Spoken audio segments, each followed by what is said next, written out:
రుద్రంగి మండల కేంద్రంలోని జిల్లా పరిషత్ ఉన్నత పాఠశాల పరీక్షా కేంద్రంలో శనివారం 10వ తరగతి వార్షిక పరీక్షలు అత్యంత కట్టుదిట్టమైన ఏర్పాట్ల మధ్య ప్రశాంతంగా ప్రారంభమయ్యాయి. మొదటి రోజు 199 మందికి 198 మంది విద్యార్థులు పరీక్షలకు హాజరయ్యారు.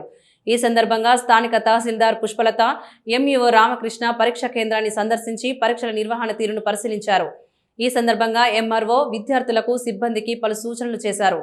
అలాగే విద్యార్థులు ఎటువంటి ఒత్తిడికి లోను కాకుండా ప్రశాంత వాతావరణంలో పరీక్షలు రాయాలని సూచించారు. పరీక్షా కేంద్రంలో త్రాగునీరు, వెలుతురు వంటి అన్ని సౌకర్యాలు కల్పించినట్లు తెలిపారు.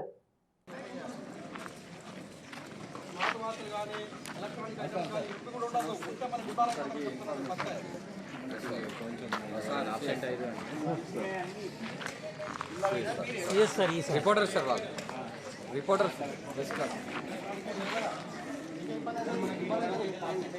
అరే రాత్రి బీచ్లో ఎవరు పెట్టకుండా ఇప్పుడు